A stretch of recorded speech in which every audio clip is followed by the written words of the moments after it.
श्री कृष्ण कहते हैं, इस संसार में सबसे भयानक युद्ध वह नहीं है जो दो सेनाओं के बीच रणभूमि में लड़ा जाता है, बल्कि वह सूक्ष्म और निरंतर युद्ध है जो हर मनुष्य के भीतर उसकी भावनाओं के बीच चल रहा है।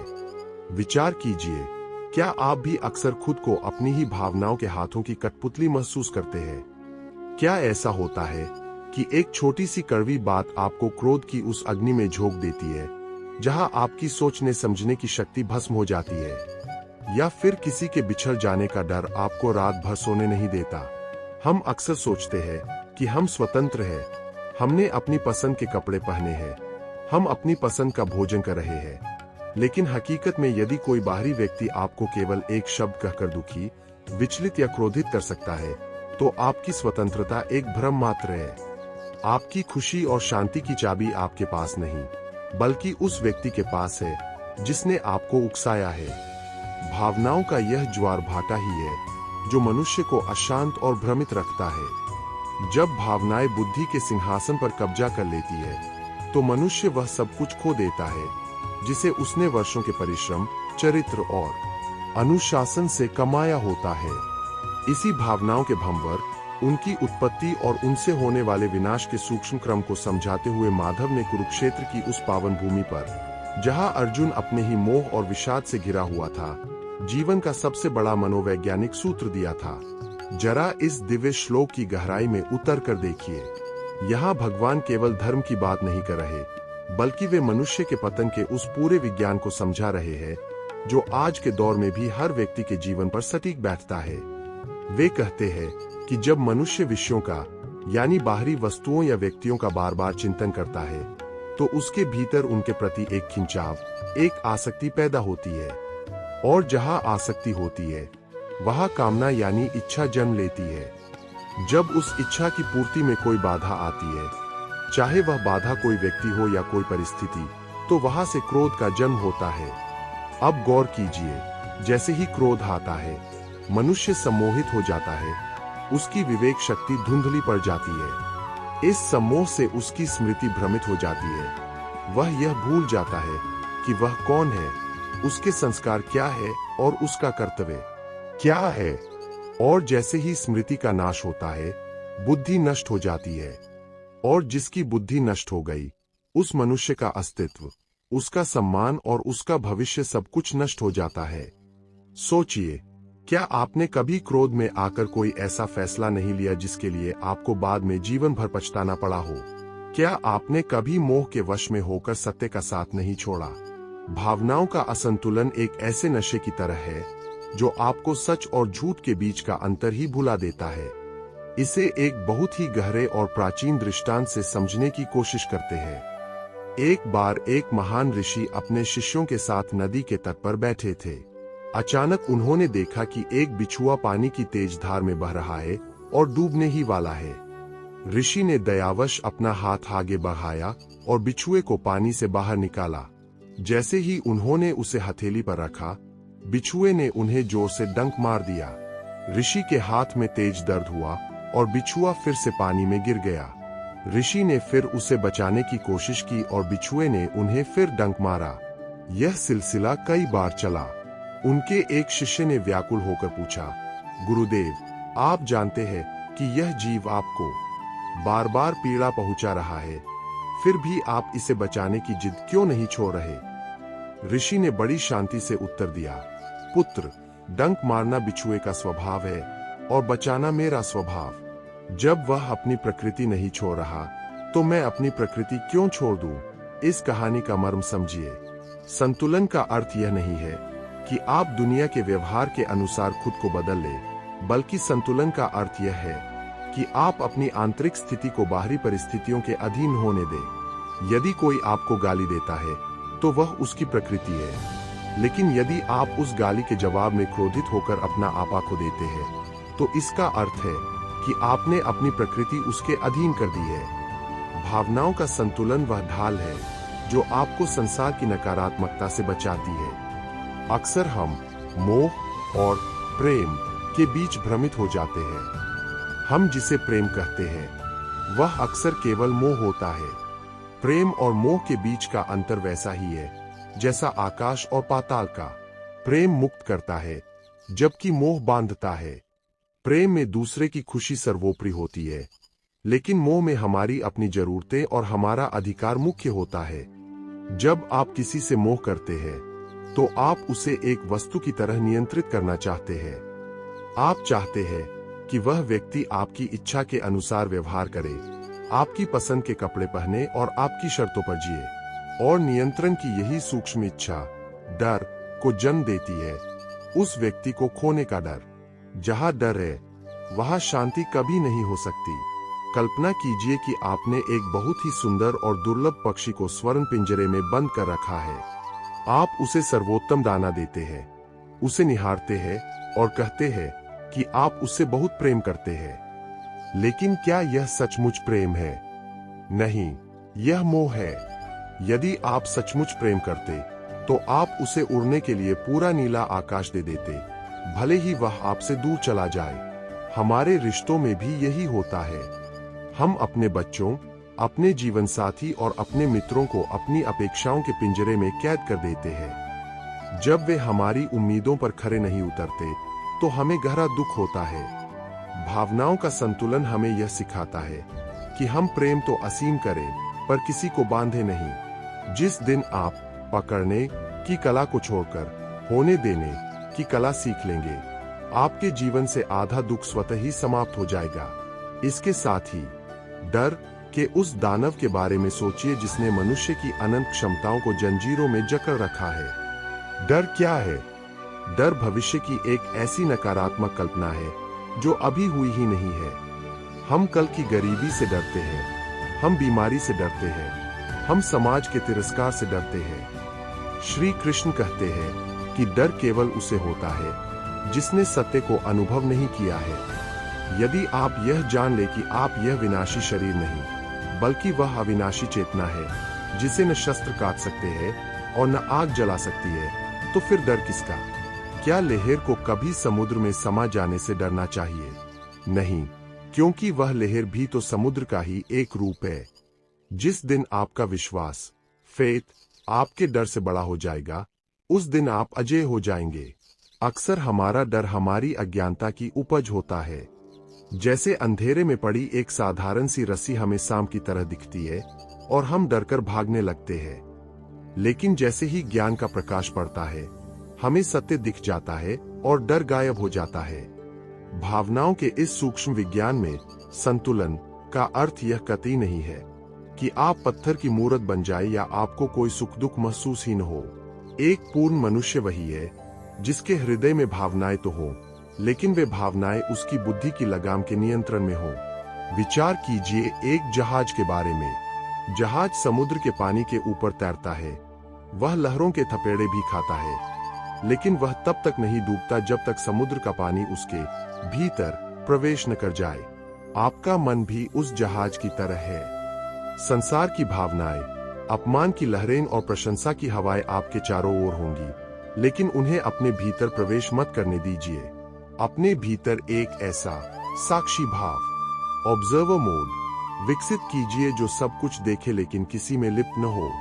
जब आपको बहुत तेज क्रोध आए, तो एक क्षण के लिए रुकिए और खुद को एक दर्शक की तरह देखिए।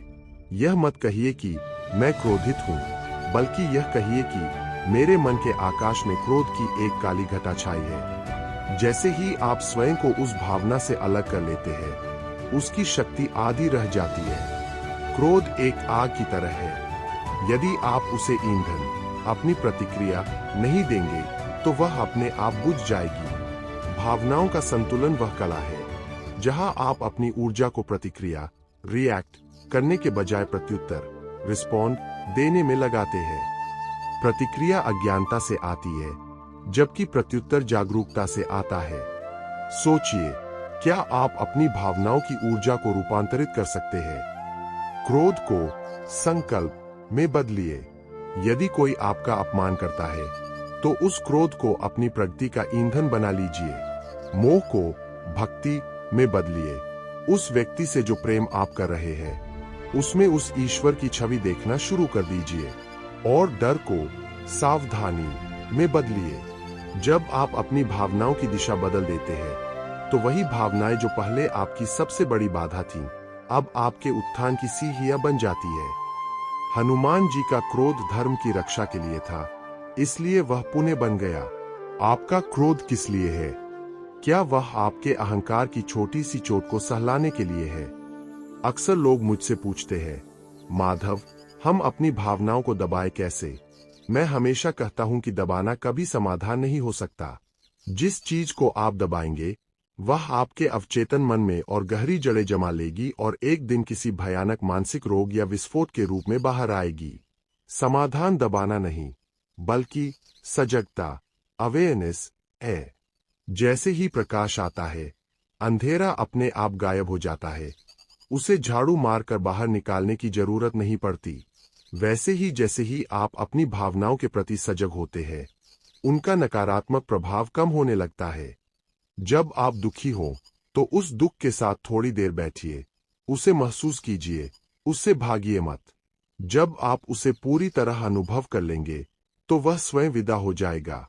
जीवन के इस तीसरे महाअध्याय का सार यही है कि आप अपनी भावनाओं के राजा बने, उनके गुलाम नहीं। यह एक लंबी साधना है, जो रोज के अभ्यास से आती है। कभी आप सफल होंगे, कभी विफल, कभी आप फिर से पुरानी आदतों के शिकार होंगे, लेकिन हार मत मानिए। याद रखिए, कमल का फूल कीचड़ में खिलता है, लेकिन कीचड़ उसे छू नहीं पाता। आप भी इस भावनाओं के कीचड़ भरे संसार में रहिए, लेकिन अपनी दिव्यता को अछूता रखिए। जिस दिन आप अपने भीतर के इस मानसिक सागर को शांत करना सीख लेंगे, उस दिन आप देखेंगे कि पूरी दुनिया आपके चरणों में शांत हो गई है। क्योंकि जो योद्धा अपने ही मन के युद्ध को जीत लेता है, उसे बाहर किसी को भी हराने की आवश्यकता नहीं रहती। समाधान अपनी भावनाओं को मिटाने में नहीं, बल्कि उन्हें समझने, स्वीकार करने और सही दिशा देने में है। आपकी भावनाएं आपके जीवन के सुंदर रंग है। उन्हें धुंधला मत होने दीजिए, बस उन्हें एक कुशल चित्रकार की तरह सलीके से सजाना सीखिए।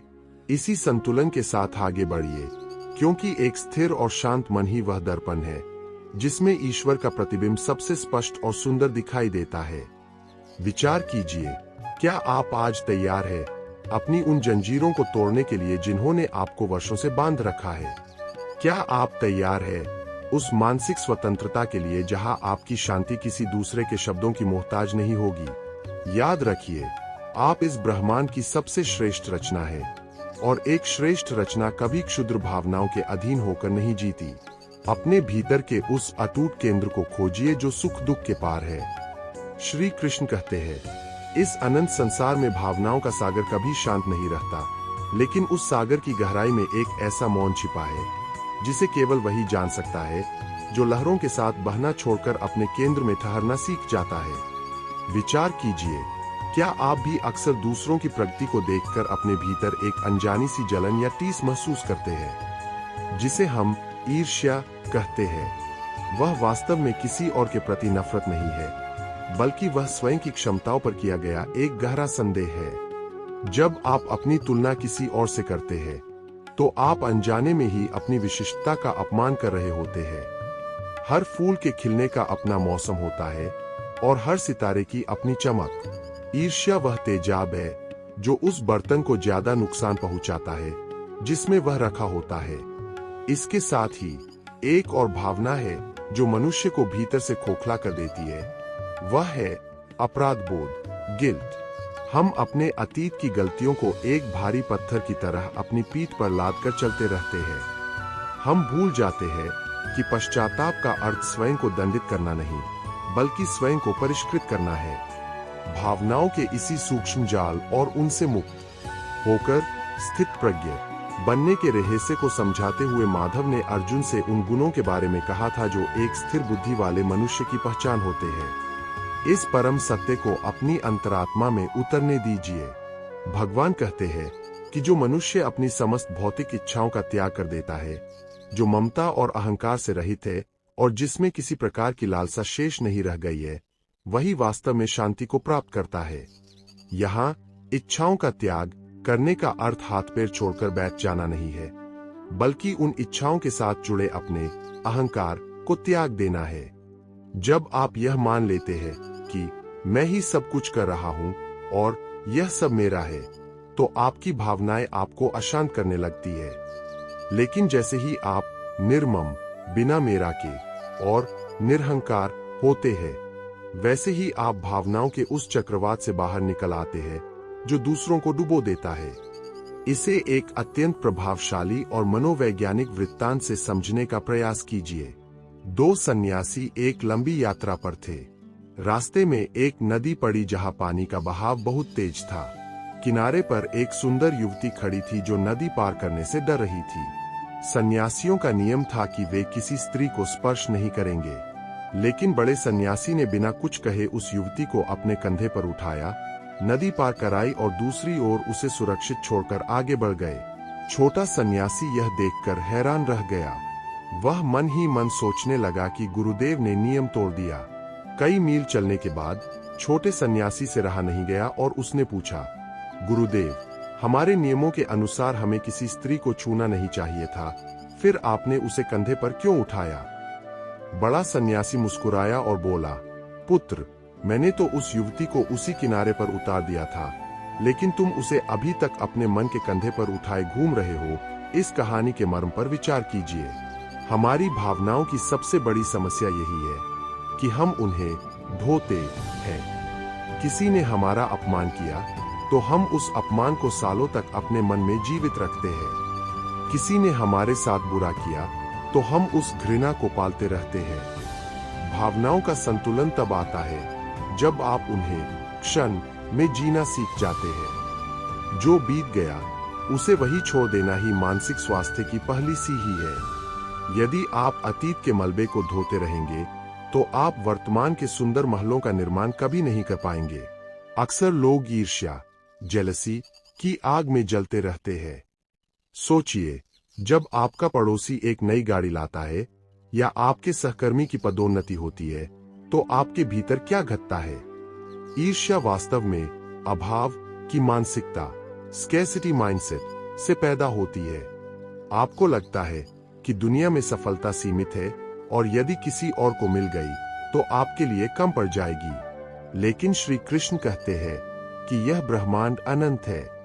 यहाँ हर किसी के लिए पर्याप्त अवसर और प्रचुरता है। ईर्ष्या को प्रेरणा में बदलना सीखिए। यदि कोई आपसे आगे है तो उसे नफरत करने के बजाय यह देखिए कि उसने वहां पहुंचने के लिए क्या किया है।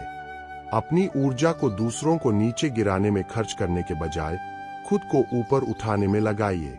याद रखिए, दूसरों का दिया बुझाने से आपके घर में रोशनी नहीं होगी।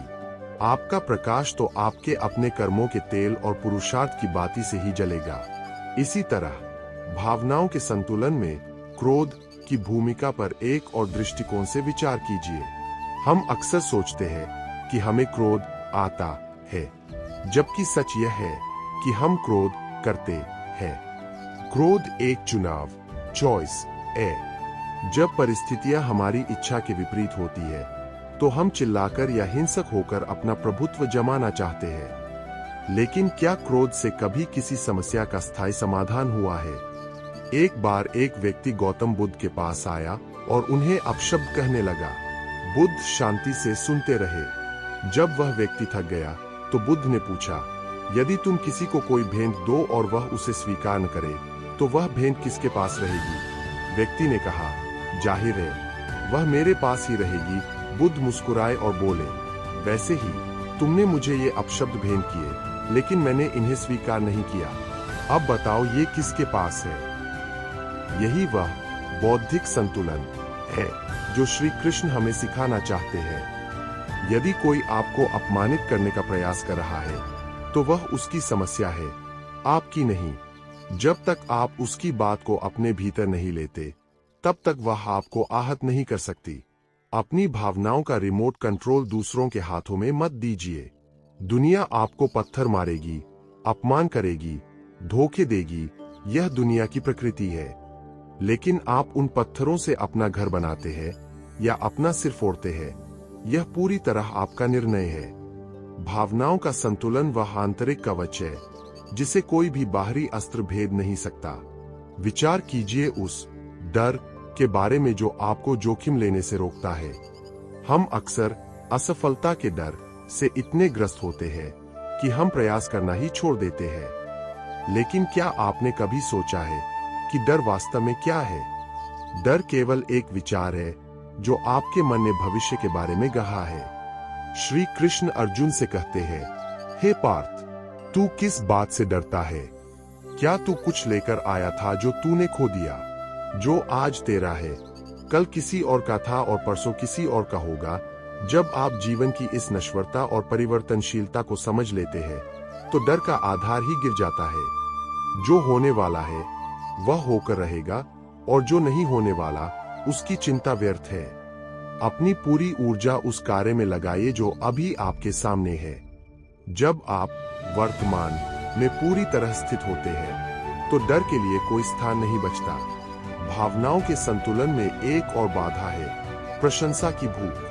हम अपनी खुशी को दूसरों की राय पर टिका देते हैं। यदि कोई हमारी तारीफ करता है तो हम 7वें आसमान पर पहुंच जाते हैं, और यदि कोई आलोचना करता है तो हम डिप्रेशन में चले जाते हैं।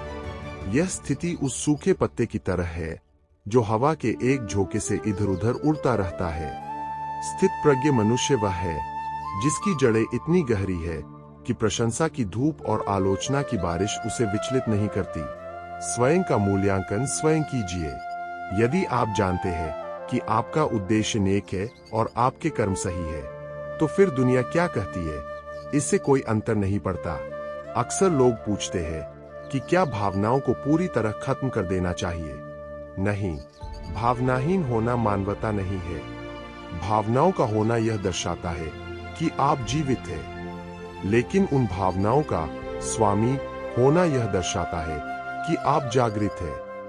जैसे एक कुशल घुड़सवार घोड़े को मारता नहीं है, बल्कि उसकी लगाम को काबू में रखता है ताकि वह उसे मंजिल तक ले जा सके, वैसे ही आपको अपनी भावनाओं को मारना नहीं है, बल्कि उन्हें सही दिशा देनी है। दुख में भी एक गहराई होती है जो आपको विनम्र बनाती है। सुख में एक विस्तार होता है जो आपको उदार बनाता है। जब आप अपनी हर भावना को परमात्मा के साथ जोड़ देते हैं तो वही भावना भक्ति बन जाती है। सोचिए, क्या आप अपनी ईर्ष्या को उस ईश्वर की प्रचुरता पर विश्वास में बदल सकते हैं? क्या आप अपने क्रोध को अन्याय के विरुद्ध संकल्प में बदल सकते हैं? क्या आप अपने मोह को करुणा में बदल सकते हैं? जब भावनाओं का यह रूपांतरण ट्रांसफॉर्मेशन होता है तो मनुष्य एक सामान्य जीव से महामानव की ओर बढ़ने लगता है। भावनाओं का संतुलन वह संगीत है जो तब पैदा होता है जब आपके मन के तार न तो बहुत ढीले हो और न ही बहुत ज्यादा खिंचे हुए। एक और सूक्ष्म भावना है तुलना। आज के डिजिटल युग में हम दूसरों के हाइलाइट रील को देखकर अपने बिहाइंड द सीन्स को कोसते हैं। हम देखते हैं कि सोशल मीडिया पर कोई बहुत खुश है, घूम रहा है, सफल है, और हम हीन भावना से भर जाते हैं। लेकिन याद रखिए, पर्दे के पीछे हर किसी का अपना संघर्ष है। किसी की बाहरी चमक देखकर अपनी आंतरिक शांति मत खोइए। आपकी यात्रा विशिष्ट है। आप यहाँ किसी और की तरह बनने के लिए नहीं, बल्कि स्वयं का सबसे श्रेष्ठ संस्करण बनने के लिए आए हैं। जिस दिन आप दूसरों से अपनी तुलना करना छोड़ देंगे, उसी दिन से आपकी वास्तविक उन्नति शुरू होगी। भावनाओं के इस विज्ञान में क्षमा, फॉरगिवनेस का महत्व बहुत अधिक है। अक्सर लोग सोचते हैं कि क्षमा करना दूसरे पर एहसान है। नहीं, क्षमा करना स्वयं पर एहसान है। जब आप किसी को माफ नहीं करते, तो आप उस व्यक्ति और उस घटना से एक अदृश्य जंजीर से बंधे रहते हैं। आप जहां भी जाते हैं, वह कड़वाहट आपके साथ चलती है। क्षमा का अर्थ यह नहीं है कि जो हुआ वह सही था। क्षमा का अर्थ यह है कि अब आप उस घाव को और अधिक कुरेदना नहीं चाहते। आप अपनी शांति के लिए उस बोझ को उतार देते हैं। श्री कृष्ण कहते हैं कि क्षमा वीरों का आभूषण है। जो क्षमा कर सकता है, वही वास्तव में अपनी भावनाओं का मालिक है। इसके साथ ही अपनी भावनाओं को संतुलित करने के लिए मौन का सहारा लीजिए। दिन भर में कम से कम 10 मिनट ऐसे निकालिए जब आप न कुछ बोले, न कुछ सुने और न कुछ देखें। केवल अपने भीतर उठने वाले विचारों को एक साक्षी की तरह देखें। आप पाएंगे कि अधिकतर भावनाएं केवल बुलबुलों की तरह है, जो उठती है और फूट जाती है। जब आप उनके साथ जुड़ना बंद कर देते हैं तो वे अपनी शक्ति खो देती है। मौन वह कार्यशाला है जहां आत्मा का स्वर स्पष्ट सुनाई देता है। जीवन के इस तीसरे महाअध्याय के इस खंड का सार यही है कि अपनी भावनाओं को अपना शत्रु मत बनाइए। वे आपके भीतर का मौसम है। कभी तूफान आएगा, कभी धूप खिलेगी, कभी बारिश होगी, लेकिन याद रखिए, आप मौसम नहीं है, आप वह आकाश है जिसमें ये सब घटित हो रहा है। आकाश हमेशा स्थिर और अछूता रहता है, चाहे नीचे कितना भी बड़ा चक्रवात क्यों न आए। अपनी उस आकाश जैसी प्रकृति को पहचानिए। जब आप ईर्ष्या, क्रोध, मोह और डर के पार जाकर देखते हैं तो आपको वहां एक अनंत प्रेम और करुणा का स्रोत मिलता है। वही आपका वास्तविक केंद्र है। उसी केंद्र में स्थित होकर अपना कर्म कीजिए। फिर देखिए, यह संसार जो पहले आपको एक युद्ध क्षेत्र लगता था, अब एक सुंदर खेल का मैदान लगने लगेगा। आपकी शांति अब किसी शर्त पर निर्भर नहीं होगी। आप जीते या हारे, आप भीतर से हमेशा पूर्ण रहेंगे। समाधान अपनी भावनाओं से भागने में नहीं, बल्कि उन्हें जागरूकता के प्रकाश में देखने में है। अपनी हर भावना को एक अवसर की तरह देखिए। यदि आज आप दुखी है तो वह आपको धैर्य सिखाने आया है।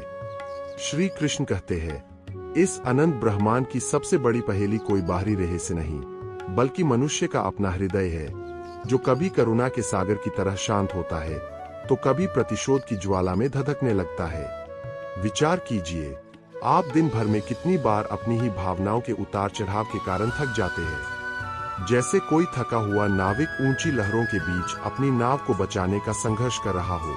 हम अक्सर दूसरों को सुधारने, परिस्थितियों को बदलने और भविष्य को सुरक्षित करने में अपनी सारी ऊर्जा लगा देते हैं, लेकिन उस भीतर की हलचल का क्या, जो हर सुख में भी एक अनजाना सा डर और हर शांति में एक बेचैनी घोल देती है। भावनाओं का असंतुलन वह अदृश्य जंजीर है जो एक सम्राट को भी अपने ही विचारों का दास बना देती है।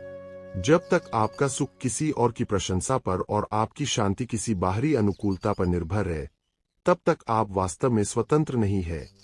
सच्चा सामर्थ्य शत्रुओं को परास्त करने में नहीं, बल्कि अपने ही भीतर उठने वाले उन आवेगों को अनुशासित करने में है जो आपकी बुद्धि को भ्रमित कर देते हैं। इसी मानसिक स्थिरता और इंद्रियों को समेटने की कला को समझाते हुए माधव ने अर्जुन से कहा था कि जो योगी अपनी इंद्रियों को विषयों से उसी प्रकार हटा लेता है जैसे एक कछुआ अपने अंगों को समेट लेता है, उसकी बुद्धि वास्तव में स्थिर हो जाती है। इस दिव्य सूत्र के मर्म को आज अपने जीवन की जटिलताओं के बीच रख कर देखिए। भगवान कहते हैं कि जैसे एक कछुआ खतरा भांपते ही अपने अंगों को अपनी कठोर ढाल के भीतर समेट लेता है और बाहरी प्रहारों से सुरक्षित हो जाता है, ठीक वैसे ही एक बुद्धिमान मनुष्य को अपनी इंद्रियों को बाहरी आकर्षणों और विकर्षणों से समेटना सीखना होगा। इसका अर्थ यह नहीं है कि आप देखना, सुनना या महसूस करना बंद कर दें, बल्कि इसका अर्थ है कि आप अपनी इंद्रियों के प्रवेश द्वार पर एक सजग पहरेदार की तरह खड़े हो जाएं। क्या आप जानते हैं कि आपकी अधिकतर अशांति उन सूचनाओं और दृश्यों से आती है जिन्हें आप बिना सोचे समझे अपने भीतर प्रवेश करने देते हैं? जब आप अनियंत्रित होकर दूसरों के जीवन में ताक-झांक करते हैं, व्यर्थ के विवादों में पड़ते हैं और अपनी तुलना दूसरों से करते हैं, तो आप अपनी ऊर्जा को बिखेर रहे होते हैं। संतुलन का पहला नियम है अपनी ऊर्जा को वापस अपने केंद्र पर लाना। इसे एक अत्यंत प्रेरक और जीवनोपयोगी कथा से समझने का प्रयास कीजिए। एक बार एक जिज्ञासु राजकुमार शांति की खोज में एक प्रबुद्ध गुरु के पास पहुंचा। राजकुमार ने कहा, गुरुदेव, मेरे पास धन है, राज्य है, वैभव है, लेकिन मेरे भीतर हर समय एक युद्ध चलता रहता है। कभी मुझे अपने शत्रुओं पर क्रोध आता है, कभी अपनी प्रजा की प्रशंसा की भूख सताती है और कभी अपने भविष्य को लेकर गहरा डर लगता है। मैं इस मानसिक अशांति से कैसे मुक्त हूँ? गुरु ने उसे एक जलता हुआ दिया दिया और कहा, पुत्र, इस दिए को लेकर मेरे इस विशाल आश्रम की 7 परिक्रमा करो, लेकिन याद रहे, इस दिए की लौ बुझनी नहीं चाहिए। यदि यह बुझ गई तो तुम्हें शांति का रहस्य कभी नहीं मिलेगा। राजकुमार ने पूरी एकाग्रता के साथ परिक्रमा शुरू की। उसका पूरा ध्यान केवल उस दिए की लौ पर था। हवा चली, रास्ते में पत्थर आए, लोग मिले, शोर हुआ, लेकिन राजकुमार ने अपनी दृष्टि उस लौ से एक क्षण के लिए भी नहीं हटाई। जब उसने 7 परिक्रमा पूरी की तो गुरु ने पूछा, पुत्र, बताओ तुमने आश्रम में क्या क्या देखा? वहां के सुंदर उपवन, वहां का संगीत, वहां की व्यवस्था? राजकुमार ने सिर झुकाकर कहा, क्षमा करे गुरुदेव, मेरा पूरा ध्यान केवल इस दिए पर था, मैंने इसके अलावा कुछ भी नहीं देखा। गुरु मुस्कुराए और बोले, यही शांति का रहस्य है। जब तुम्हारा ध्यान अपने आंतरिक प्रकाश पर इतना गहरा हो जाता है कि बाहर का शोर, बाहर की परिस्थितियां और दूसरों की राय तुम्हें विचलित नहीं कर पाती, तब तुम संतुलित हो जाते हो। तुम्हारा दिया बुझ जाता था क्योंकि तुम्हारा ध्यान बाहर भटक रहा था। अपनी सजगता की लौ को थाम लो, फिर कोई भी तूफान तुम्हें अशांत नहीं कर पाएगा। सोचिए, क्या आपकी सजगता की लौ आज सुरक्षित है, या वह दूसरों की छोटी सी आलोचना के झोंके से बुझ जाती है? हम अक्सर अपनी शांति का कारण दूसरों को मानते हैं, जबकि वह हमारे अपने फोकस, एकाग्रता में छिपी होती है। भावनाओं के इस विज्ञान में एक बहुत गहरा शब्द है, अपेक्षा, एक्सपेक्टेशन। यह हमारे दुखों की जननी है। हम दूसरों से प्रेम की, सम्मान की और वफादारी की ऐसी उम्मीदें लगा लेते हैं जिन्हें पूरा करना अक्सर उनके वश में भी नहीं होता। जब वे हमारी उम्मीदों पर खरे नहीं उतरते तो हमें चोट लगती है। लेकिन विचार कीजिए, क्या आप स्वयं हमेशा दूसरों की उम्मीदों पर खरे उतर पाते हैं? जब आप स्वयं पूर्ण नहीं हैं, तो दूसरों से पूर्णता की मांग करना अज्ञानता नहीं तो क्या है? संतुलन का अर्थ है बिना किसी शर्त के देना और बिना किसी मांग के स्वीकार करना। अक्सर लोग अकेलेपन, लोनलीनेस से डरते हैं। जैसे ही हम अकेले होते हैं, हमारा मन हमें डराने लगता है। हम तुरंत फोन उठाते हैं, किसी से बात करते हैं या शोर में खो जाना चाहते हैं। क्यों? क्योंकि हम अपने स्वयं के साथ बैठने की कला भूल चुके हैं। भावनाओं के संतुलन का एक बड़ा हिस्सा एकांत, सॉलिट्यूड को प्रेम करना है। अकेलापन एक कमी है, जबकि एकांत एक उपलब्धि है। अकेलेपन में आप दूसरों को याद करते हैं, लेकिन एकांत में आप स्वयं को याद करते हैं। जब आप अपनी ही कंपनी में खुश रहना सीख जाते हैं, तो आपकी निर्भरता समाप्त हो जाती है। तब कोई आए या जाए, आपकी आंतरिक मुस्कुराहट फीकी नहीं पड़ती। श्री कृष्ण कहते हैं कि जो व्यक्ति स्वयं में ही आनंदित है, उसके लिए इस संसार में कोई कर्तव्य शेष नहीं रह जाता, क्योंकि वह पूर्ण हो चुका है। इसी तरह क्रोध के बारे में एक और सूक्ष्म परत को समझिए। क्रोध अक्सर हमारी असहजता का परिणाम होता है। जब हम किसी स्थिति को स्वीकार नहीं कर पाते, तो हम उसे बलपूर्वक बदलना चाहते हैं, और यही बल क्रोध बनकर निकलता है। लेकिन क्या आपने कभी जलते हुए अंगारे को दूसरे पर फेंकने की कोशिश की है? उसे फेंकने से पहले वह आपका अपना हाथ जला देता है। क्रोध भी वैसा ही है।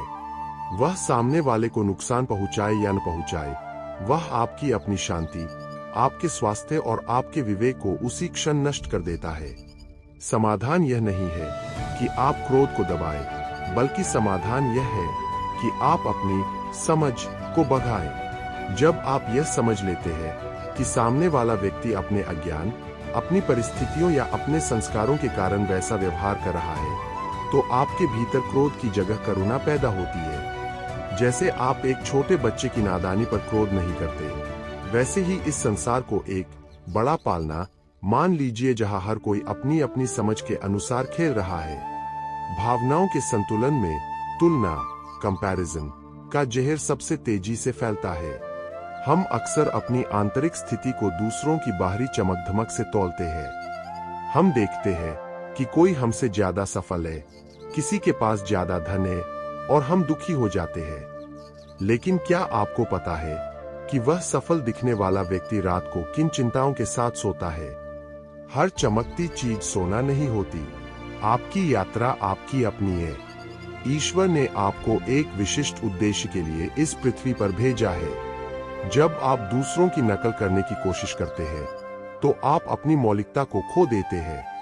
अपनी प्रगति का पैमाना दूसरों को नहीं, बल्कि अपने कल को बनाइए। यदि आप आज अपने बीते हुए कल से थोड़े भी बेहतर है, थोड़े ज्यादा धैर्यवान, थोड़े ज्यादा शांत, थोड़े ज्यादा दयालु, तो आप सही मार्ग पर है। विचार कीजिए उस ईर्ष्या के बारे में जो आपके मन के बगीचे को सुखा देती है। ईर्ष्या तब होती है जब हमें लगता है कि ब्रह्मांड के पास सीमित संसाधन है, लेकिन सत्य यह है कि परमात्मा का खजाना अनंत है। किसी और की खुशी आपकी खुशी को कम नहीं करती। जिस दिन आप दूसरों की सफलता में उत्सव मनाना सीख लेंगे, उस दिन पूरी दुनिया की खुशियां आपकी अपनी हो जाएंगी। भावनाओं का संतुलन वह उदारता है जहां आप मैं से ऊपर उठकर हम को देखते हैं। जब आप दूसरों के लिए प्रार्थना करते हैं, तो सबसे पहले वह प्रार्थना आपके अपने हृदय को शीतल करती है। अक्सर लोग पूछते हैं कि प्रभु, क्या मोह के बिना संसार में रहना संभव है? मैं कहता हूं, मोह के बिना रहिए, लेकिन प्रेम के साथ। मोह बांधता है, प्रेम पंख देता है। मोह में कब्जा पोजेशन होता है, प्रेम में समर्पण सरेंडर होता है। जब आप अपने परिवार से, अपने काम से प्रेम करते हैं, तो आप अपना सर्वश्रेष्ठ देते हैं। लेकिन जब आप उनसे मोह करते हैं, तो आप हर समय उन्हें खोने के डर में जीते हैं। मोह एक धुंध की तरह है जो आपको सत्य देखने नहीं देती। संतुलन का अर्थ है कर्तव्य का पूरी निष्ठा से पालन करना, लेकिन यह याद रखना कि अंत में सब कुछ उस परमात्मा का है। आप यहां केवल एक केयरटेकर रखवाले की तरह है, मालिक की तरह नहीं। जब आप मालिक बनने की कोशिश करते हैं, तभी दुख शुरू होता है। इसके साथ ही अपनी वाणी पर नियंत्रण पाना भावनाओं के संतुलन के लिए अनिवार्य है। हमारे शब्द हमारी भावनाओं का दर्पण होते हैं। अक्सर हम बिना सोचे समझे कुछ ऐसा बोल देते हैं जो वर्षों के संबंधों को एक पल में राख कर देता है। श्री कृष्ण कहते हैं कि वह वाणी जो सत्य हो, प्रिय हो और हितकारी हो, वही तपस्या है। बोलने से पहले स्वयं से 3 प्रश्न पूछिए। क्या यह सच है? क्या यह जरूरी है? और क्या यह दयालुता भरा है? यदि उत्तर नहीं है, तो मौन रहना ही श्रेयस्कर है। मौन केवल शब्दों की अनुपस्थिति नहीं है। मौन तो उस आंतरिक शांति का नाम है जहां शब्दों की जरूरत ही नहीं रहती।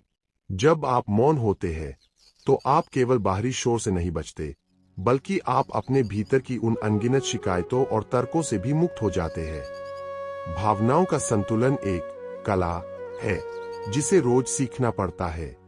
यह वैसा ही है जैसे एक तार पर चलने वाला नट। वह कभी बाएं झुकता है, कभी दाएं, लेकिन उसका ध्यान हमेशा अपने संतुलन पर रहता है।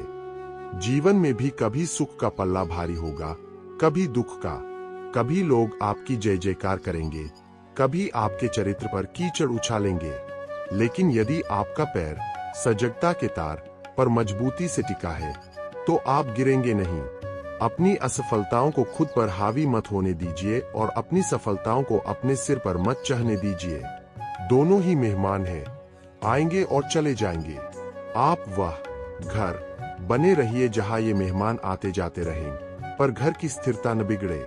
सोचिए, क्या आप अपनी चिंता एंजाइटी को चिंतन में बदल सकते हैं? चिंता भविष्य के डर के बारे में है, जबकि चिंतन वर्तमान के समाधान के बारे में है। जब भी मन घबराए, तो अपनी श्वास पर ध्यान दीजिए।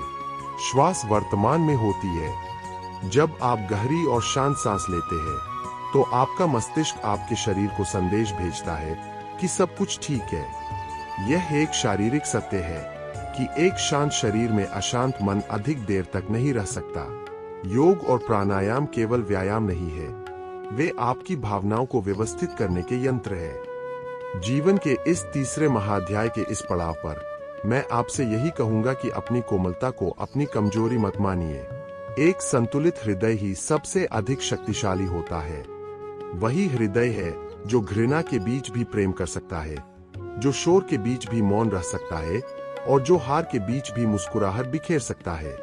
आपकी शांति ही इस अशांत दुनिया के लिए आपका सबसे बड़ा उपहार है। जिस दिन आप अपनी भावनाओं के मालिक बन जाएंगे, उस दिन आप देखेंगे कि पूरी सृष्टि आपका साथ दे रही है। श्री कृष्ण कहते हैं इस दृश्य जगत के कोलाहल के पीछे एक ऐसा मौन सत्य छिपा है जिसे न तो ये भौतिक आंखें देख सकती है और न ही ये चंचल कान सुन सकते हैं। विचार कीजिए, आप जिसे अपना ज्ञान कहते हैं, क्या वह वास्तव में सत्य का अनुभव है या केवल सूचनाओं का एक भारी ढेर है? आज के युग में आपके पास सूचनाओं की कमी नहीं है। एक उंगली के स्पर्श पर पूरी दुनिया की जानकारी आपके सामने खुल जाती है। आप जानते हैं कि सुदूर अंतरिक्ष में क्या हो रहा है। आप जानते हैं कि समुद्र की गहराइयों में कौन से जीव रहते हैं। लेकिन क्या आपने कभी स्वयं से पूछा है कि आप कौन हैं? क्या उस अनंत सूचना के प्रवाह ने आपके भीतर की प्यास को बुझाया है? सत्य की खोज कोई बाहरी पुस्तकालय की यात्रा नहीं है, बल्कि यह अपने भीतर जमे अज्ञान के उन घने पर्दों को एक एक करके हटाने की प्रक्रिया है जो सदियों से आपकी आत्मा को ढके हुए है। हम अक्सर विश्वास को अंधभक्ति समझकर उसे नकार देते हैं, लेकिन वास्तविक विश्वास वह दिव्य शक्ति है जो तर्क के अंत से शुरू होती है और अनुभव के उस द्वार तक ले जाती है जहां शब्द मौन हो जाते हैं और केवल सत्य शेष रहता है। ज्ञान का अर्थ केवल किसी विषय को पढ़ लेना नहीं है, बल्कि वह हो जाना है जिसे आप जान रहे हैं। इसी श्रद्धा, ज्ञान और इंद्रियों के संयम के बीच के उस अटूट संबंध को स्पष्ट करते हुए माधव ने कुरुक्षेत्र की उस पावन और शंखनाद से गूंजती भूमि पर अर्जुन से कहा था, इस दिव्य सूत्र की गहराई में आज उतर कर देखिए और स्वयं से प्रश्न कीजिए। भगवान कहते हैं कि जिसके पास श्रद्धा है, जो अपने लक्ष्य के प्रति तत्पर है और जिसने अपनी अनियंत्रित इंद्रियों को जीत लिया है, वही वास्तविक ज्ञान का सच्चा अधिकारी है। और चमत्कार देखिए, उस ज्ञान को प्राप्त करते ही उसे वह परम शांति मिलती है जिसे पाने के लिए बड़े बड़े सम्राट अपना राजपाट छोड़कर जंगलों की ओर निकल जाते हैं। यहाँ श्रद्धा का अर्थ किसी पर आंख मूंद कर भरोसा करना नहीं है, बल्कि एक ऐसा अडिग आत्मविश्वास है जो आपको तब भी चलने का साहस देता है जब चारों ओर घना अंधेरा हो और राह दिखाई न दे रही हो। सोचिए, क्या आपके पास वह श्रद्धा है, या आपका मन हर छोटी बाधा आने पर, हर छोटी असफलता मिलने पर डगमगा जाता है और आप सत्य के मार्ग को छोड़कर सुविधाओं के मार्ग पर चल पड़ते हैं? ज्ञान के इस कठिन पथ पर आपकी इंद्रियां आपके वे रथ के घोड़े हैं जिन्हें यदि आपने वश में नहीं किया तो वे आपको सत्य के मार्ग से भटकाकर वासनाओं और क्षणिक सुखों की गहरी खाई में गिरा देंगे। सत्य के इसी विराट और बहुआयामी स्वरूप को समझने के लिए उस प्राचीन और गहरे दृष्टांत पर गौर कीजिए जो आज भी हमारे संशयों को मिटाने के लिए उतना ही प्रासंगिक है। एक बार एक प्रतापी राजा ने अपने नगर के सबसे विद्वान लोगों को बुलाया और उनसे एक ही प्रश्न पूछा, सत्य क्या है और वह कहाँ मिलता है? हर विद्वान ने अपनी अपनी परिभाषा दी। किसी ने कहा कि सत्य ग्रंथों में है, किसी ने कहा कि सत्य तपस्या में है। तभी वहां एक धूल से सना हुआ फकीर आया और उसने राजा से कहा कि राजन, सत्य शब्दों का विषय नहीं है, वह तो अनुभव की वस्तु है। उसने राजा को एक दर्पण दिया और कहा कि इस दर्पण में देखिए। राजा ने देखा तो उसे अपना ही चेहरा दिखाई दिया। फकीर मुस्कुराया और बोला कि राजन, इस समय आपको जो दिख रहा है वह सत्य का केवल एक प्रतिबिंब है। असली सत्य तो वह है जो इस प्रतिबिंब को देख रहा है। इसी तरह हम अक्सर बाहर की दुनिया में सत्य को खोजते हैं, जबकि सत्य हमारे भीतर उस दृष्टा, ऑब्जर्वर के रूप में बैठा है जो हर सुख दुख, हार जीत और जन्म मृत्यु को देख रहा है।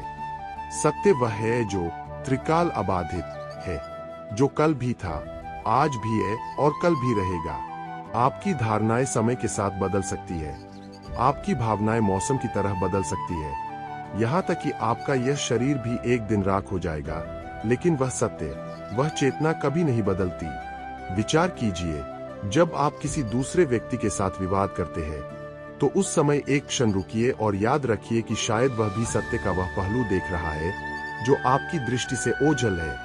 पूर्ण ज्ञान का असली अर्थ ही यही है, विभिन्नताओं के पीछे छिपी हुई उस एकता को पहचान लेना। ज्ञान और विश्वास की इस अनूठी यात्रा में अक्सर एक बड़ा प्रश्न हमारे सामने खड़ा होता है, ईश्वर कहाँ है? वह परम सत्य कहाँ छिपा है? इसे समझने के लिए उस पिता और पुत्र के उस संवाद पर विचार कीजिए जिसने सदियों से जिज्ञासुओं का मार्ग प्रशस्त किया है। एक बार एक नन्हे बालक ने अपने पिता से पूछा, पिताजी, आप और गुरुजन कहते हैं कि परमात्मा हर जगह है, कण-कण में व्याप्त है, लेकिन मुझे वह कहीं दिखाई क्यों नहीं देता? क्या वह सचमुच है या यह केवल एक कल्पना है? पिता बहुत ज्ञानी थे। उन्होंने पुत्र को कोई लंबा भाषण नहीं दिया, बस इतना कहा, पुत्र, रसोई में जाओ और एक गिलास साफ पानी और थोड़ा नमक लेकर आओ। बालक तुरंत ले आया। पिता ने कहा, अब इस नमक को पानी में डाल दो और उसे अच्छी तरह घोल दो। बालक ने वैसा ही किया और कुछ देर बाद नमक पूरी तरह अदृश्य हो गया। पिता ने पूछा, पुत्र, क्या तुम्हें अब उस पानी में नमक दिखाई दे रहा है? बालक ने गौर से देखा और सिर हिलाते हुए कहा, नहीं पिताजी, नमक तो पूरी तरह गायब हो गया है। पिता ने मुस्कुराते हुए कहा, जरा उस पानी की एक बूंद सबसे ऊपर से चखो, वह कैसी है? बालक बोला, वह खारी है। पिता ने कहा, अब उसे बीच में से और गिलास के सबसे निचले हिस्से से भी चखो। बालक ने हर जगह से चखा और आश्चर्य से कहा, पिताजी, यह तो हर जगह से खारा ही है। तब पिता ने पुत्र को जीवन का वह महान रहस्य समझाया जो आज आपको भी समझना चाहिए। उन्होंने कहा, पुत्र, जैसे यह नमक इस पानी में हर जगह मौजूद है, लेकिन वह अब इन आंखों से दिखाई नहीं दे रहा, उसे केवल चक्कर यानी अनुभव करके ही महसूस किया जा सकता है। ठीक वैसे ही वह परम सत्य, वह परमात्मा इस पूरे ब्रह्मांड के अणु अणु में समाया हुआ है। तुम उसे इन चर्म चक्षुओं से नहीं देख सकते, लेकिन जब तुम्हारी चेतना उस सत्य का अनुभव करती है, जब तुम्हारा हृदय शुद्ध होता है, तो तुम्हें उसके होने का अटूट प्रमाण मिल जाता है। सोचिए, क्या हम भी उसी नमक की तरह उस परमात्मा में घुले हुए नहीं हैं? हमारी सबसे बड़ी समस्या यह है कि हम उसे बाहर के प्रतीकों में ढूंढ रहे हैं, जबकि वह हमारे भीतर और बाहर श्वास में व्याप्त है।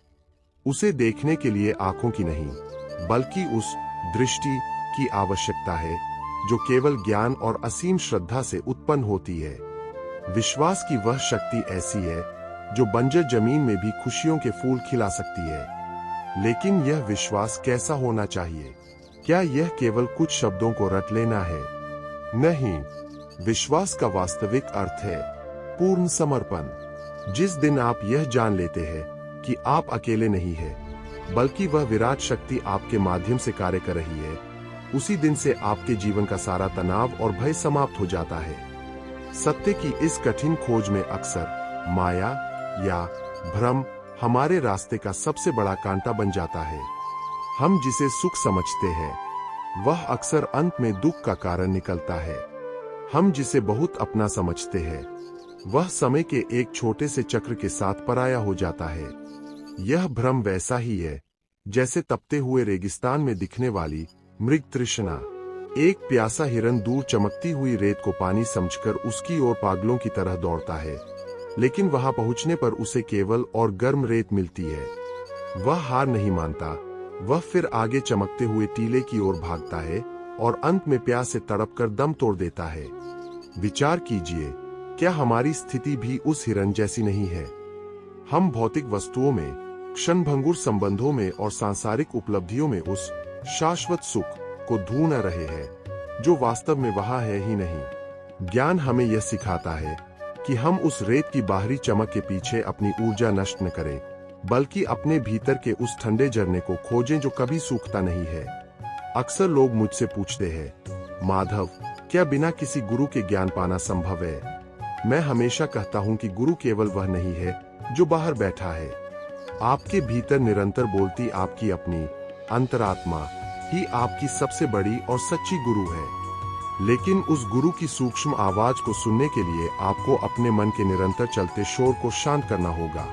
जब तक आप अपने अहंकार के शोर से, अपनी उपलब्धियों के गर्व से भरे हुए हैं, आप उस दिव्य आवाज को कभी नहीं सुन पाएंगे। ज्ञान का असली अर्थ ही है अहंकार का पूर्ण विसर्जन। जैसे एक पहले से भरा हुआ घड़ा और पानी ग्रहण नहीं कर सकता, वैसे ही एक अभिमानी मन कभी नया ज्ञान प्राप्त करना नहीं सीख सकता।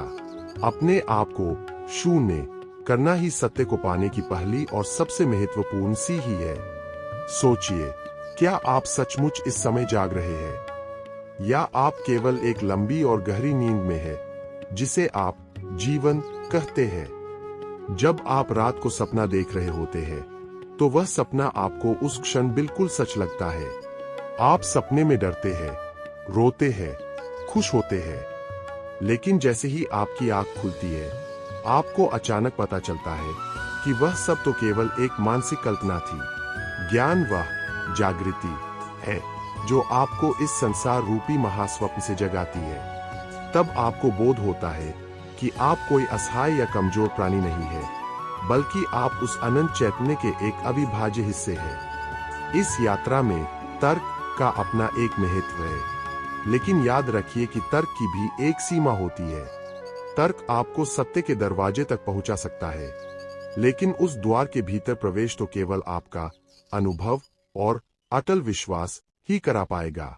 यदि आप केवल तट पर खड़े होकर तर्क करते रहेंगे, तो आप समुद्र की लहरों को तो गिन सकते हैं, लेकिन आप कभी उस गहराई का अद्भुत आनंद नहीं ले पाएंगे जहां अनमोल मोती छिपे होते हैं। इसके साथ ही ज्ञान का अर्थ यह भी है कि आप अपनी जड़ों को पहचानें। आज की इस भागदौड़ भरी दुनिया में हमने बाहरी दुनिया की बहुत जानकारी एकत्र कर ली है, लेकिन हम यह नहीं जानते कि हमारे अपने भीतर क्या हलचल चल रही है।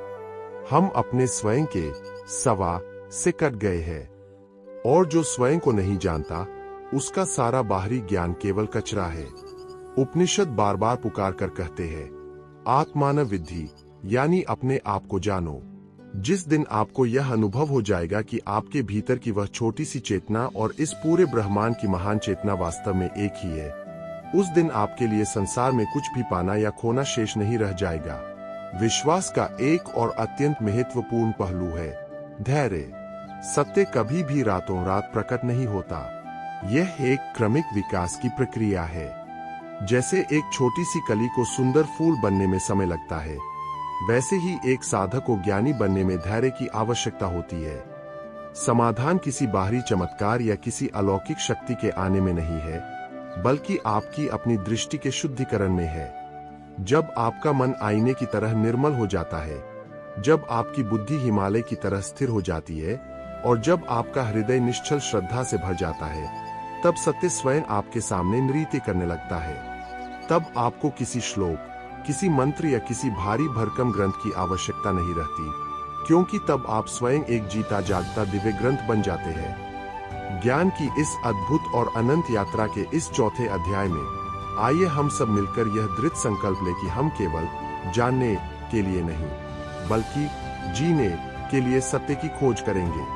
हम अपनी इंद्रियों को अपना अनुशासित दास बनाएंगे, अपने चंचल मन को अपना सबसे प्रिय मित्र बनाएंगे और अपनी आत्मा को अपना एकमात्र मार्गदर्शक। श्री कृष्ण कहते हैं, इस महायात्रा का हर पड़ाव, हर संघर्ष, हर आंसू और हर मुस्कान केवल एक ही दिशा की ओर संकेत कर रहा था, उस परम शांति और अंतिम लक्ष्य की ओर, जिसे पाने के बाद इस संसार में कुछ भी पाना शेष नहीं रह जाता।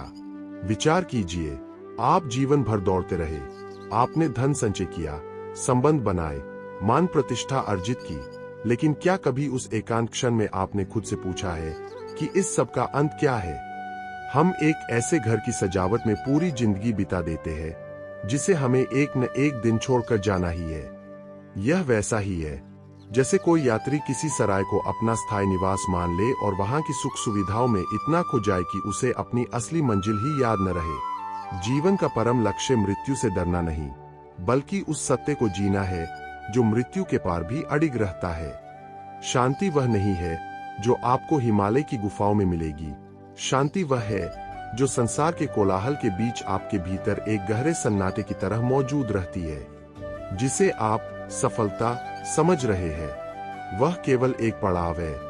असली सफलता तो उस परम विश्राम को पा लेने में है, जहां मन की सारी लहरें शांत हो जाती है। इसी अंतिम सत्य, पूर्ण शरणागति और मोक्ष के उस गुहे रहस्य को समझाते हुए माधव ने अर्जुन से अपनी वाणी के समापन में वह वचन कहा था जिसे गीता का सर्वोच्च मंत्र माना जाता है। इस दिव्य श्लोक की गंभीरता को आज अपने हृदय की गहराइयों में उतरने दीजिए। यहाँ सर्वधर्मान का अर्थ केवल पूजा पाठ की पद्धतियां नहीं है, बल्कि इसका अर्थ है वे सभी पहचान, आइडेंटिटीज जिन्हें आपने पाल रखा है। मैं एक सफल व्यक्ति हूँ, मैं एक पिता हूँ, मैं एक धनी व्यक्ति हूँ, या मैं एक दुखी मनुष्य हूँ। भगवान कहते हैं कि इन सब सीमित धर्मों को, इन सब संकुचित दीवारों को त्याग कर केवल एक मेरी शरण में आ जा। शरण का अर्थ कायरता नहीं है, बल्कि शरण का अर्थ है उस विराट शक्ति के साथ अपना तार जोड़ लेना। हम अक्सर अंत से घबराते हैं क्योंकि हमें लगता है कि अंत का अर्थ विनाश है। लेकिन क्या आपने कभी सोचा है कि एक बीज का अंत ही तो एक विशाल वृक्ष का आरंभ होता है। एक बूंद का अंत ही तो उसे समुद्र का विस्तार देता है। जब तक आप अपनी छोटी सी व्यक्तिगत पहचान को, अपनी छोटी सी मैं को पकड़कर रखे रहेंगे, तब तक आप उस विराट आनंद का अनुभव नहीं कर पाएंगे जो आपका वास्तविक स्वरूप है। मोक्ष कहीं और जाने का नाम नहीं है। मोक्ष तो अपनी सीमाओं को तोड़कर असीम हो जाने का नाम है। सत्य और शांति के इस परम बोध को समझने के लिए एक अत्यंत मर्मस्पर्शी और प्राचीन दृष्टांत पर ध्यान दीजिए। एक बहुत ही वैभवशाली राजा था जिसने एक भव्य महल बनवाया। वह चाहता था कि उसका महल दुनिया का सबसे सुरक्षित और स्थायी स्थान हो। एक दिन एक फकीर उस महल के द्वार पर आया और वहां बिछौना बिछाकर सोने लगा। सैनिकों ने उसे रोका और कहा, यह राजा का निजी महल है, यहाँ तुम नहीं सो सकते। फकीर ने शांत भाव से पूछा, यह महल किसका है? सैनिकों ने कहा, हमारे महाराज का। फकीर ने फिर पूछा, उनसे पहले यह किसका था? जवाब मिला, उनके पिता का। और उनसे पहले? उनके दादा का। फकीर मुस्कुराया और बोला, तो फिर यह महल कहाँ हुआ? यह तो एक सराय इन है, जहाँ लोग कुछ समय के लिए रुकते हैं और फिर आगे बढ़ जाते हैं। तुम्हारे राजा को लगता है कि वह इसका मालिक है, लेकिन वह भी केवल एक मुसाफिर है जो अपनी बारी का इंतजार कर रहा है। सोचिए, क्या आपकी और मेरी स्थिति भी उस राजा जैसी नहीं है? हम अपनी छोटी सी पहचान, अपने छोटे से दुखों, अपनी उपलब्धियों और अपनी छोटी सी कहानी को इतने जोर से पकड़कर बैठे हैं कि हम यह भूल ही गए हैं कि हम यहाँ केवल कुछ समय के लिए आए हैं। शांति तब तक नहीं मिलेगी जब तक आप पकड़ने की इस पुरानी कला को छोड़कर होने बीइंग की कला नहीं सीख लेते। मुक्ति का अर्थ संसार को त्यागना नहीं है, बल्कि यह जान लेना है कि संसार में जो कुछ भी है वह परिवर्तनशील है। जिसे आप आज अपना कह रहे हैं वह कल किसी और का था और परसों किसी और का होगा। जब आप इस सत्य को गहराई से स्वीकार कर लेते हैं तो आपके भीतर का वह तनाव समाप्त हो जाता है जो हर चीज को वश में करने की इच्छा से पैदा होता है। इसके साथ ही जीवन के परम लक्ष्य को प्राप्त करने के लिए समर्पण, सरेंडर की उस भूमिका को समझना अनिवार्य है जो आपके अहंकार को गला देती है। समर्पण का अर्थ यह नहीं है कि आप काम करना छोड़ दें, बल्कि समर्पण का अर्थ है कि आप काम तो अपनी पूरी शक्ति से करें, लेकिन उसका जो बोझ है उसे उस परमात्मा के चरणों में रख दें। विचार कीजिए, यदि आप एक ट्रेन में सफर कर रहे हैं और अपना सूटकेस अपने सिर पर उठाकर बैठे हैं, तो क्या वह सूटकेस हल्का हो जाएगा? नहीं, ट्रेन ही उसे ढो रही है, चाहे वह आपके सिर पर हो या नीचे फर्श पर। वैसे ही यह पूरा ब्रह्मांड एक दिव्य ऊर्जा द्वारा चलाया जा रहा है। आप अपने जीवन की चिंताओं का बोझ अपने सिर पर उठाकर क्यों थके जा रहे हैं? उस बोझ को नीचे रखिए और उस विराट चालक पर भरोसा कीजिए।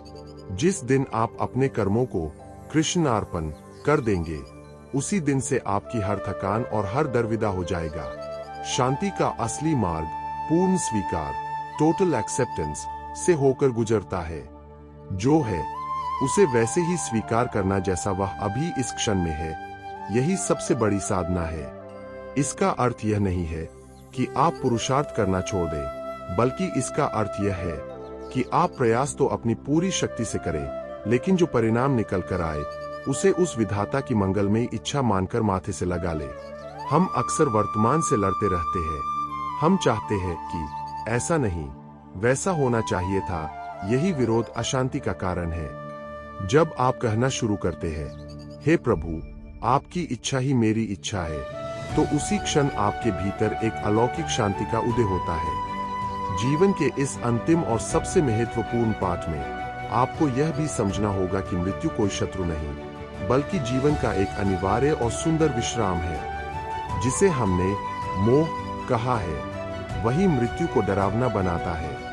हम उन रिश्तों, उन निर्जीव वस्तुओं और इस हाड़मास के शरीर से चिपक जाते हैं जो अनिवार्य रूप से नश्वर है।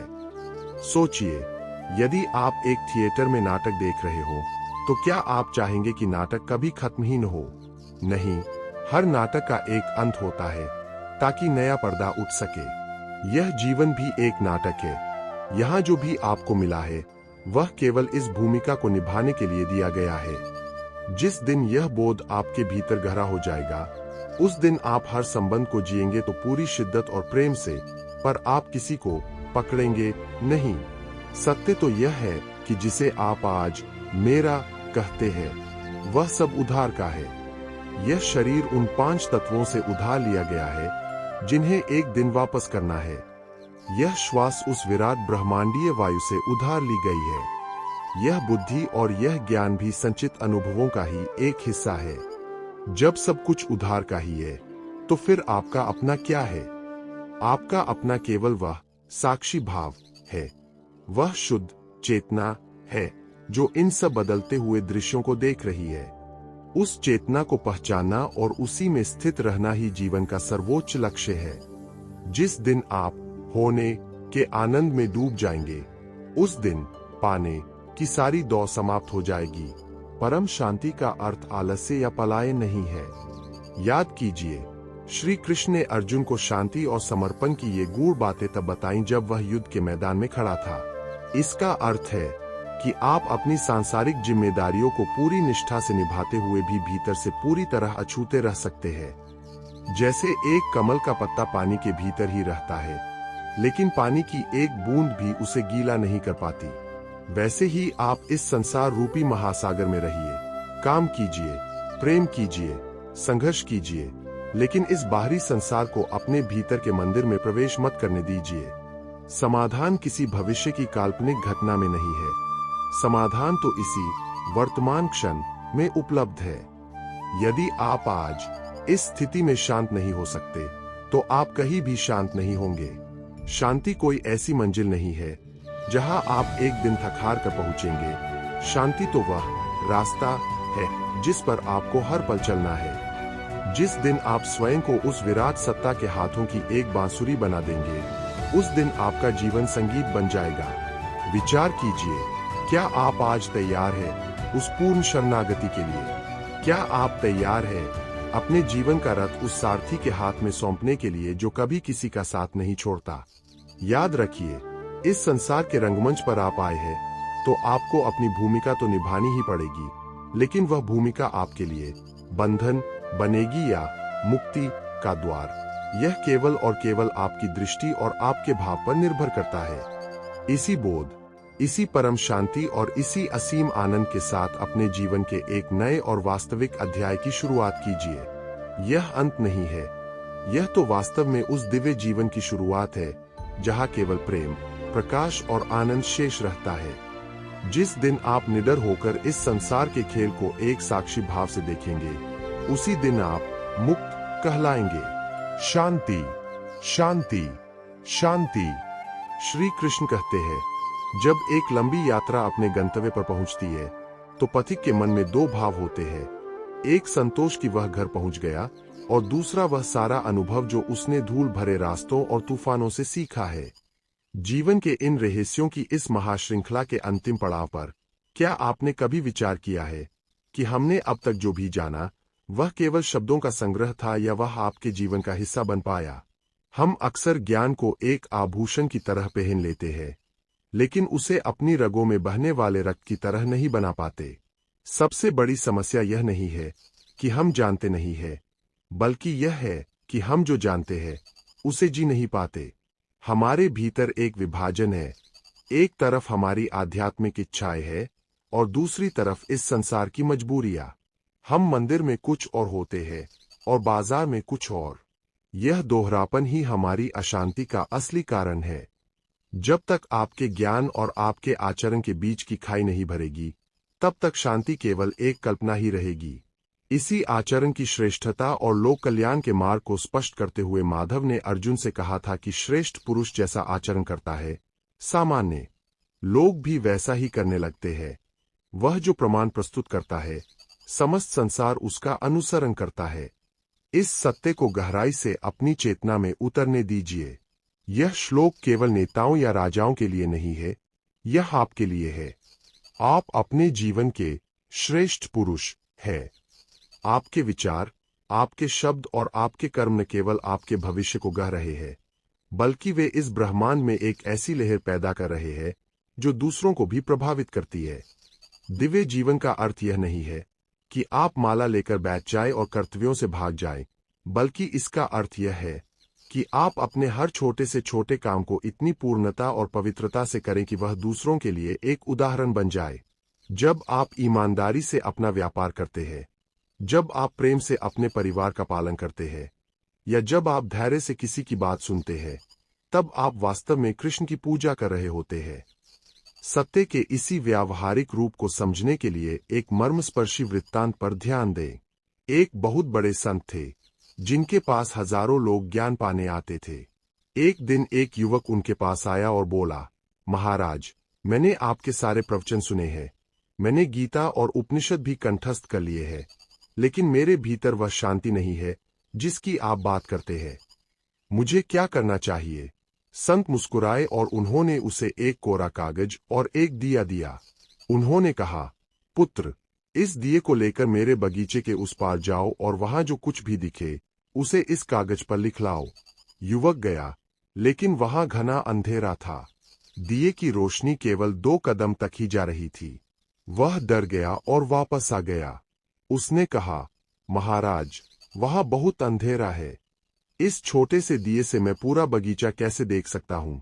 संत ने बड़े शांत स्वर में कहा, पुत्र, तुम्हें पूरा बगीचा एक साथ देखने की जरूरत ही क्या है? तुम बस एक कदम बढ़ाओ, दिए की रोशनी अगले 2 कदम तक पहुंच जाएगी। जैसे जैसे तुम चलते जाओगे, रास्ता अपने आप खुलता जाएगा। यही हमारे जीवन का भी सत्य है। हम अक्सर पूरे जीवन की योजना एक साथ बनाना चाहते हैं। हम चाहते हैं कि हमें मोक्ष का पूरा नक्शा मिल जाए, लेकिन दिव्य जीवन का रहस्य अगले एक कदम में छिपा है। आपका आज का एक छोटा सा सही निर्णय, आपका आज का एक मधुर शब्द और आपका आज का अनुशासित कर्म ही वह दिया है जो आपको परम सत्य तक ले जाएगा। कल की चिंता और बीते हुए कल का पछतावा केवल उस अंधेरे को गहरा करते हैं। शांति केवल अभी और यहीं में है। सोचिए, क्या आप आज तैयार हैं उस छोटे से दिए पर भरोसा करने के लिए? इस अंतिम भाग में हमें समग्र योग को समझना होगा। हमने मन को जीता, कर्म को पहचाना और भक्ति को आत्मसात किया, लेकिन अब समय है इन सबको एक सूत्र में पिरोने का। जैसे एक हार में धागा दिखाई नहीं देता, लेकिन उसने हर मोती को थाम रखा होता है, वैसे ही आपकी हर श्वास में उस परमात्मा का स्मरण धागे की तरह होना चाहिए। दिव्य जीवन वह है जहां कर्म ही पूजा बन जाए और विश्राम ही ध्यान बन जाए। जब आप थके हुए हो तो यह सोचकर सोए कि आप उस परमात्मा की गोद में विश्राम कर रहे हैं। जब आप भोजन करें तो उसे यज्ञ की आहुति मान लें। विचार कीजिए, क्या आपने कभी समुद्र की लहरों को ध्यान से देखा है? वे उठती है, शोर मचाती है और अंत में शांत समुद्र में विलीन हो जाती है। हमारा अहंकार भी वैसी ही एक लहर है। हम सोचते हैं कि हम समुद्र से अलग हैं। हम सोचते हैं कि हमारी अपनी एक स्वतंत्र सत्ता है। यही अज्ञान हमें दुखी करता है। जिस दिन आप यह जान लेंगे कि आप वही अनंत समुद्र है, उस दिन से लहरों का उठना गिरना आपको परेशान करना बंद कर देगा। जीवन की चुनौतियां आएंगी और जाएंगी, लेकिन आपकी आंतरिक गहराई हमेशा अछूती रहेगी। अक्सर लोग पूछते हैं कि माधव, क्या संसार में रहकर निर्लिप्त रहना संभव है? मैं कहता हूँ, बिल्कुल संभव है। इसे एक कीचड़ में खिले कमल की तरह देखिए। कमल की जड़ें कीचड़ में होती है, वह रहता पानी के भीतर है, लेकिन उसकी पंखुड़ियां पानी से गीली नहीं होती। संसार की गंदगी, राजनीति, ईर्ष्या और द्वेष आपके चारों ओर होंगे, लेकिन यदि आपकी दृष्टि मुझ पर टिकी है तो वे आपको छू नहीं पाएंगे। दिव्य जीवन का अर्थ यह नहीं है कि परिस्थितियां आपके हिसाब से बदल जाएंगी, बल्कि इसका अर्थ यह है कि उन परिस्थितियों के बीच आपका मानसिक संतुलन नहीं बिगड़ेगा। इसके साथ ही इस समापन अध्याय में कृतज्ञता, ग्रैटिट्यूड के महत्व को समझिए। हम अक्सर उन चीजों की शिकायत करते हैं जो हमारे पास नहीं है। लेकिन हम उन हजारों नियामतों को भूल जाते हैं जो हमें बिना मांगे मिली है। यह शरीर, यह प्रकृति, यह श्वास, क्या हमने इनके लिए कोई मूल्य चुकाया है? दिव्य जीवन की शुरुआत कृतज्ञता से होती है। जब आप सुबह उठकर केवल जीवित होने के लिए धन्यवाद देते हैं, तो आपके भीतर की नकारात्मकता समाप्त होने लगती है। एक कृतज्ञ हृदय ही वह उपजाऊ भूमि है जहां शांति का बीज पनप सकता है। सोचिए, क्या आप अपनी सफलताओं का श्रेय केवल स्वयं को देते हैं? यही वह बिंदु है जहां अहंकार का विष प्रवेश करता है। जिस दिन आप यह कहना शुरू करेंगे, हे प्रभु, आपकी कृपा से ही यह संभव हुआ है, उसी दिन से आपकी सफलता आपको बांधेगी नहीं, बल्कि मुक्त करेगी। शरणागति का अर्थ आलस्य नहीं है, बल्कि यह वह सर्वोच्च पुरुषार्थ है जहां आप कर्तापन के बोझ को उतार देते हैं। जब अर्जुन ने गांडीव उठाया था, तो वह केवल एक निमित्त था। युद्ध तो कृष्ण की इच्छा से पहले ही जीता जा चुका था। आपके जीवन के युद्ध भी पहले ही जीते जा चुके हैं। आपको बस अपनी भूमिका पूरी निष्ठा से निभानी है।